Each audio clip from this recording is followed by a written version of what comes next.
Mes amis poissons, bonjour et bienvenue sur la chaîne Tarot à merveille. Pour votre tirage général, ceux qui me découvrent, soyez les bienvenus. Chut, ne faites pas de bruit. Ce que je vais vous dire doit être écouté dans le calme. Pas parce que c'est fragile, parce que c'est précis et la précision se perd dans le vacarme. Ce qui se prépare dans votre vie en ce moment ressemble à une tempête, oui, mais pas le genre de tempête que vous craignez, pas une tempête de destruction, une tempête de révélation. Le genre de tempête qui ne détruit rien, mais qui arrache les voiles, qui emporte ce qui cachait la vue, qui nettoie l'air jusqu'à ce que chaque détail du paysage devienne visible, net, d'une clarté presque douloureuse. Et au cœur de cette tempête, il y a une surprise, la plus grande que vous ayez connue depuis très longtemps. Pas une surprise extérieure, pas un colis, pas une nouvelle, pas un appel inattendu. Quelque chose de plus profond, quelque chose qui va reconfigurer la manière dont vous comprenez votre propre histoire. Pour vous y préparer, je vais vous emmener dans un voyage à l'intérieur de vous-même. Imaginez que votre être intérieur est une maison que vous habitez depuis toujours mais dont vous n'avez jamais visité toutes les pièces. Certaines portes sont restées fermées, certains couloirs n'ont jamais été éclairés, certaines fenêtres n'ont jamais été ouvertes. Aujourd'hui, nous allons traverser cette maison ensemble, pièce par pièce. Et dans chacune d'elles, vous allez découvrir un fragment de la surprise qui se prépare. Suivez-moi.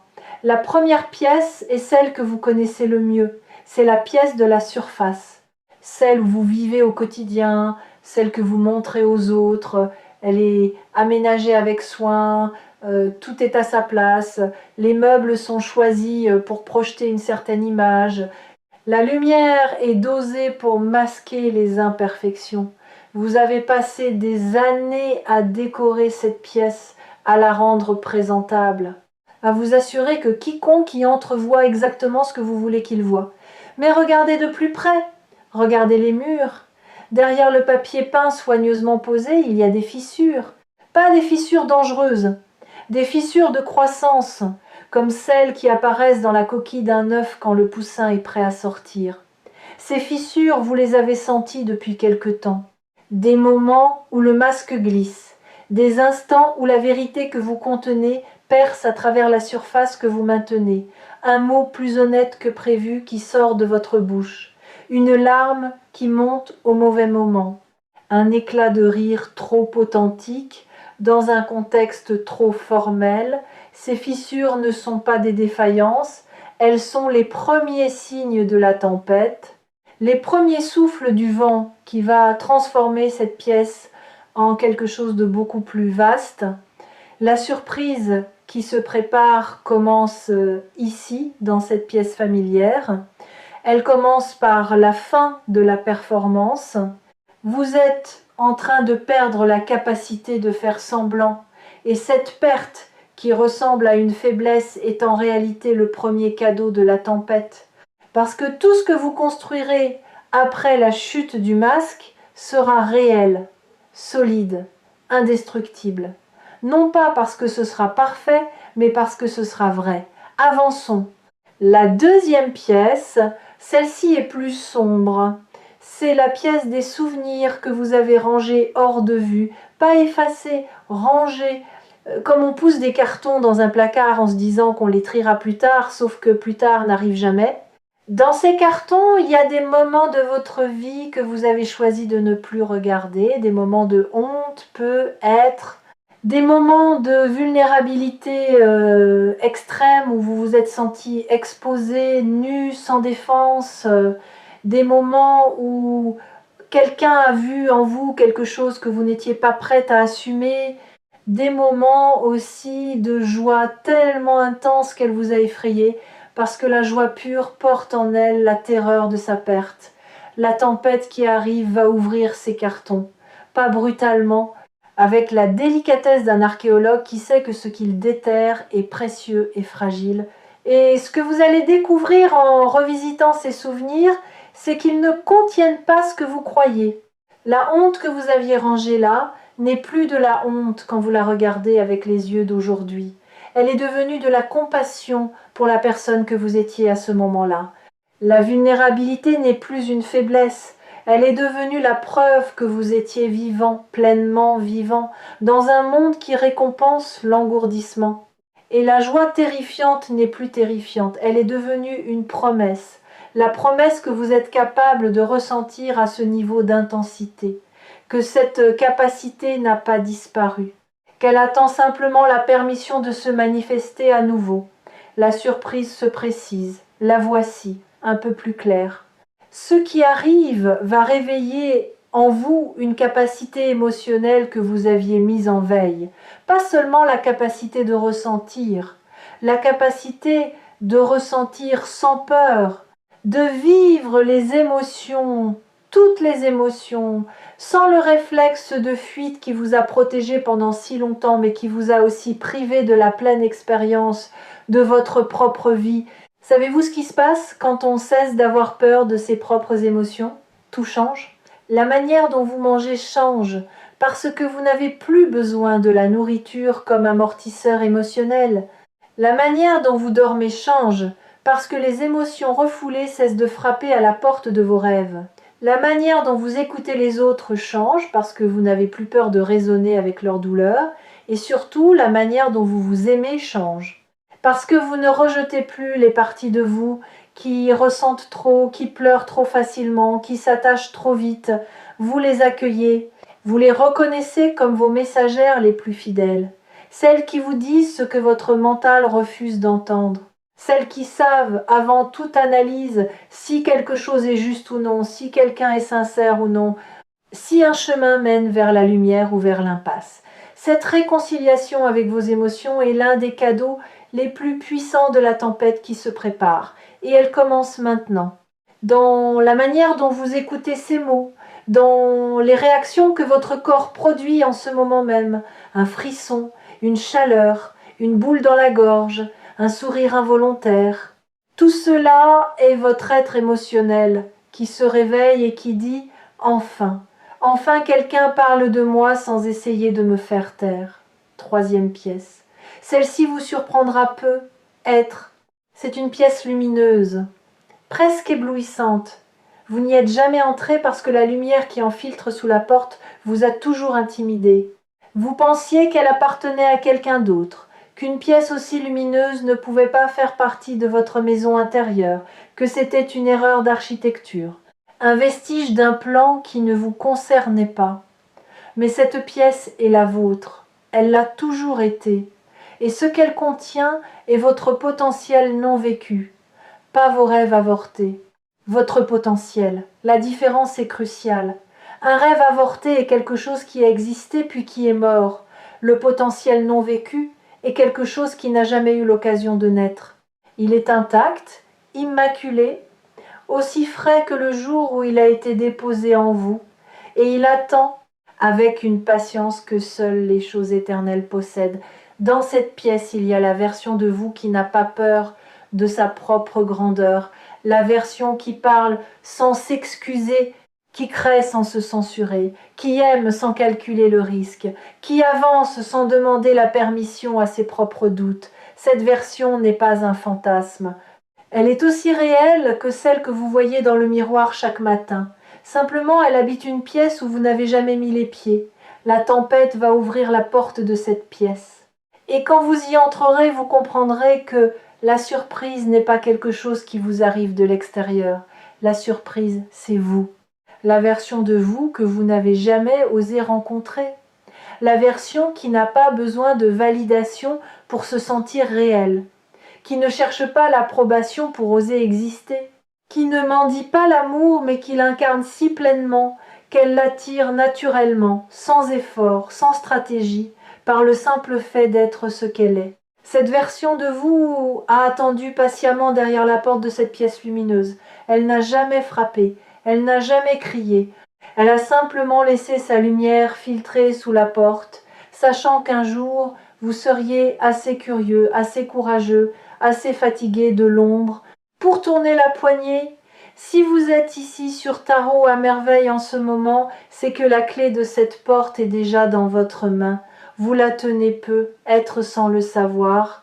Elle a la forme d'une intuition, d'une envie inexplicable, d'un élan qui vous pousse vers quelque chose que votre mental qualifie de déraisonnable. Ne lâchez pas cette clé. Elle est le début de tout ce qui suit. Quatrième pièce. Celle-ci est différente de toutes les autres. Elle n'a pas de meubles, pas de décoration, pas de souvenirs accrochés au mur. C'est un espace vide. Et cet espace vide peut être la pièce la plus importante de toute votre maison intérieure. Parce que le vide n'est pas l'absence. Le vide est la disponibilité. C'est l'espace qui dit quelque chose peut advenir ici, quelque chose de neuf, quelque chose qui n'a encore aucune forme, aucun nom, aucun précédent dans votre histoire. Vous avez senti ce vide récemment, pas comme un manque, comme un appel. Un espace en vous qui attend d'être rempli par quelque chose que vous n'avez pas encore rencontré, une expérience que vous n'avez pas encore vécue, une connexion que vous n'avez pas encore établie, un aspect de la vie que vous n'avez pas encore touché. Ce vide vous rend parfois nerveux. Vous essayez de le combler avec des habitudes, des distractions, des activités. Mais il résiste. Il reste ouvert, béant, comme une bouche qui attend le mot juste. La surprise qui arrive va remplir ce vide. Pas le combler, attention, le remplir. La différence est essentielle. Combler, c'est boucher un trou avec n'importe quoi pour ne plus le voir. Remplir, c'est y verser exactement ce qui manquait. Et ce qui manquait, vous le reconnaîtrez immédiatement. Pas parce que vous l'aviez imaginé, parce que le vide a toujours su quelle forme il attendait. Et quand cette forme arrivera, le vide et elles s'emboîteront avec la perfection silencieuse d'une clé dans sa serrure. Arrêtons-nous un instant ici, dans cette pièce vide. Respirez. Sentez l'espace autour de vous. Et au lieu de le fuir, habitez-le. Le vide n'est pas votre ennemi, il est votre allié le plus puissant. Car seul un espace vide peut accueillir quelque chose de vraiment nouveau. Un verre plein ne peut rien recevoir.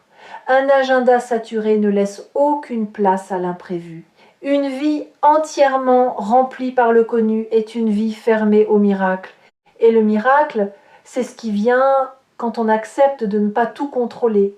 Vous avez passé une grande partie de votre vie à essayer de contrôler les événements, les réactions des autres, votre propre image, le déroulement de vos journées. Et ce contrôle vous a donné une illusion de sécurité. L'illusion que si vous maîtrisiez suffisamment de variables, rien de mauvais ne pourrait arriver. Mais cette illusion a un coût que vous commencez seulement à mesurer. Le coût, c'est que rien de surprenant non plus ne pouvait arriver. En verrouillant les portes contre le pire, vous les avez aussi verrouillées contre le meilleur. Et la tempête qui se prépare va faire sauter ces verrous, pas pour vous mettre en danger, pour vous remettre en jeu. Dans le jeu de la vie, avec tous ces risques et toutes ces splendeurs. Et c'est ici que je veux vous confier quelque chose que peu de gens comprennent vraiment. Le contrôle et la confiance ne peuvent pas cohabiter. Ils occupent le même espace. Quand l'un grandit, l'autre rétrécit. Et pendant des années, votre contrôle a occupé presque tout l'espace, ne laissant à la confiance qu'un recoin étroit, un filet de lumière sous une porte fermée. Mais la tempête inverse ce rapport de force. Elle ne vous enlève pas le contrôle par la violence. Elle vous montre, par l'expérience directe, que la confiance est un sol plus solide que le contrôle n'a jamais su l'être. Le contrôle est un radeau que vous construisez frénétiquement pendant la tempête. La confiance est la découverte que vous savez nager, et qu'on nage mieux sans radeau. Vous avez peu être remarqué des moments récents où vous avez lâché prise sans le décider. Des situations où, au lieu de votre réaction habituelle de maîtrise, vous avez simplement laissé les choses se dérouler et le résultat vous a surpris. Pas nécessairement parce que tout s'est passé parfaitement, mais parce que, même dans l'imperfection, il y avait une justesse, un alignement que votre contrôle n'aurait jamais pu produire. Ces moments sont des répétitions, des avant-premières de ce que votre vie deviendra quand la confiance occupera enfin l'espace qui lui revient. Cinquième et dernière pièce, celle-ci est au cœur de la maison. On y accède par un escalier étroit que vous n'avez jamais descendu. La lumière y est douce, tamisée, comme la lumière d'une bougie dans une crypte ancienne. Et au centre de cette pièce, il y a quelque chose, pas un objet, une sensation, la sensation de votre propre vérité, pas la vérité que les autres attendent de vous, pas la vérité que la société a façonnée pour vous, votre vérité, brute, non négociable, celle qui existe avant les mots, avant les explications, avant les justifications, celle que vous connaissez dans vos os, mais que vous n'avez jamais su articuler parce qu'elle est antérieure au langage.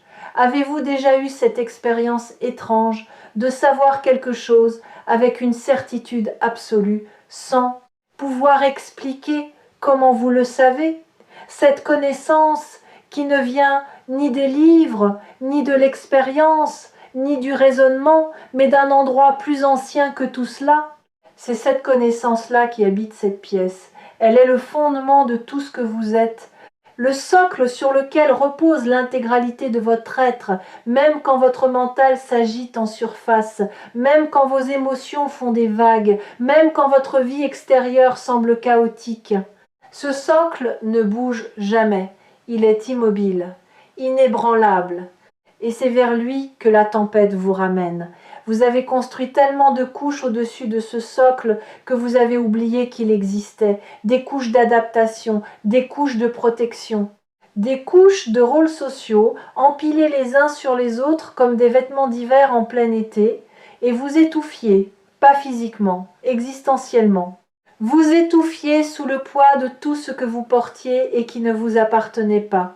Les attentes de vos parents, les normes de votre environnement, les définitions du succès que d'autres ont écrites pour vous, les versions de l'amour que le monde vous a vendues, tout cela empilé sur le seul être qui comptait, vous, le vrai vous.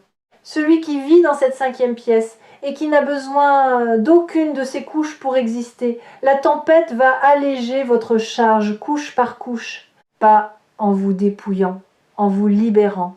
Et chaque couche retirée vous rapprochera de cette sensation au centre de la pièce, de cette vérité nue qui n'a pas besoin d'être habillée pour être belle. Cette vérité, c'est le noyau de la surprise. Et la voici, aussi simplement que je puisse la formuler, vous n'êtes pas en train de devenir quelqu'un d'autre, vous êtes en train de revenir à qui vous avez toujours été, avant les compromis, avant les masques, avant les adaptations successives qui vous ont éloigné de votre centre. Chaque épreuve, chaque blessure, chaque détour de votre parcours n'a pas été une déviation. C'était le chemin long, sinueux, parfois douloureux, qui vous ramène ici, dans cette pièce, face à cette sensation, face à vous-même. Et la tempête, cette fameuse tempête qui se prépare, c'est le moment où le chemin de retour touche à sa fin, où les derniers mètres sont parcourus, où la porte de cette dernière pièce s'ouvre enfin complètement. Ce n'est pas la fin de votre voyage, c'est le début du voyage réel, celui qui commence quand on sait enfin d'où l'on part, quand on n'est plus perdu dans sa propre maison, quand chaque pièce a été visitée, reconnue, acceptée, et quand l'ensemble forme non plus un labyrinthe mais un foyer, un lieu où l'on peut enfin se reposer en étant totalement soi-même. La surprise, c'est la découverte que votre maison intérieure est habitable, qu'elle l'a toujours été, que les pièces que vous évitiez n'étaient pas dangereuses, que la lumière que vous craigniez était la vôtre, que le vide que vous fuyiez était de l'espace pour grandir, que les souvenirs que vous cachiez étaient des trésors déguisés, et que la surface que vous mainteniez n'était que le toit d'un édifice infiniment plus vaste et plus beau que ce que les autres pouvaient voir du dehors. Ceux qui suivent les lectures partagées sur Tarot à merveille ont appris à reconnaître les moments charnières, ces instants dans une lecture où quelque chose bascule, où les mots cessent d'être des sons et deviennent des clés. Si vous sentez ce basculement maintenant, ne le retenez pas, laissez-le vous traverser. Il fait son travail. Ce qui va se manifester dans votre vie extérieure dans les temps qui viennent sera le reflet direct de cette visite intérieure.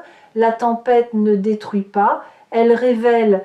Et ce qu'elle va révéler dans vos relations, dans vos projets, dans votre quotidien sera à l'image exacte de ce que vous avez trouvé dans ces 5 pièces.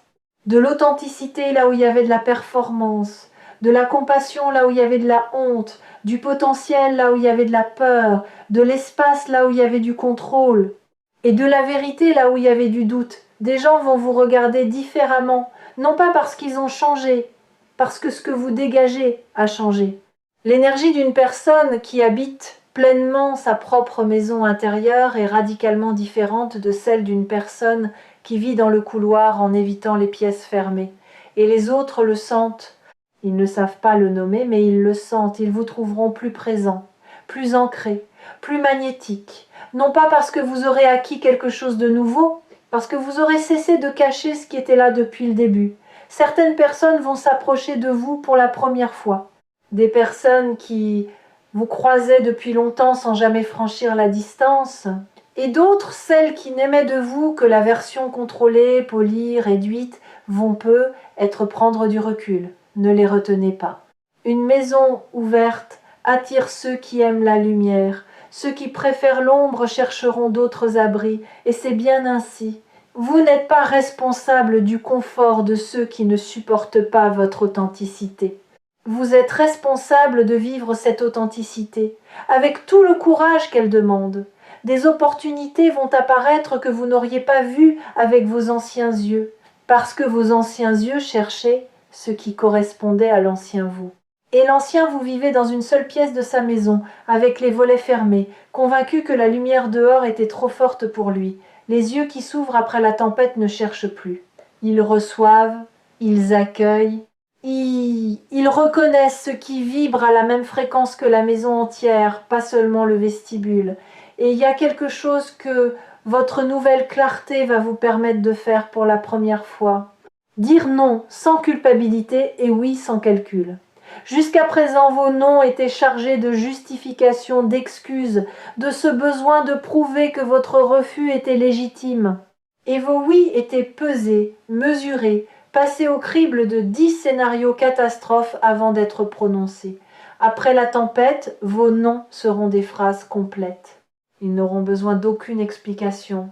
Et vos oui seront des élans, des mouvements naturels vers ce qui vous appelle, sans la paralysie du doute. Cette liberté dans le choix, cette fluidité dans la décision, c'est l'un des fruits les plus concrets de la transformation intérieure que vous traversez. Et les gens autour de vous le sentiront. Certains seront inspirés par votre clarté nouvelle, d'autres seront déstabilisés. Mais tous, sans exception, vous regarderont différemment. Parce qu'un être humain qui sait ce qu'il veut et ce qu'il ne veut pas, sans agressivité et sans excuse, est un être rare, et la rareté attire le respect. La tempête est déjà là, vous la sentez, ce frémissement dans l'air, cette sensation que quelque chose est sur le point de basculer, ce mélange étrange d'appréhension et d'excitation qui ne ressemble à rien de ce que vous avez connu avant. Ce n'est pas de l'anxiété, c'est de l'anticipation sacrée, l'anticipation de celui qui sait, dans un endroit au-delà du savoir, que ce qui vient est bon, profondément, irréversiblement bon. Ne fermez pas les fenêtres, ne barricadez pas les portes, laissez la tempête entrer, laissez-la emporter ce qui doit partir, laissez-la nettoyer ce qui doit être nettoyé. Et quand le vent se calmera, quand le silence reviendra, vous vous tiendrez au milieu de votre propre vie avec une clarté que vous n'avez jamais eue. Et vous regarderez autour de vous et vous verrez, vraiment, pour la première fois, la surprise n'est pas en chemin, elle est déjà là, en vous. Elle attend simplement que vous ouvriez la dernière porte. Et si vous avez besoin de retrouver le chemin de cette maison intérieure, Tarot à merveille sera toujours là pour vous guider. Pas comme un propriétaire, comme une lampe, discrète, fidèle, posée dans le couloir pour que vous ne trébuchiez pas dans le noir. La tempête est un cadeau, le plus beau que la vie vous ait fait depuis longtemps, et vous êtes prêt à le déballer.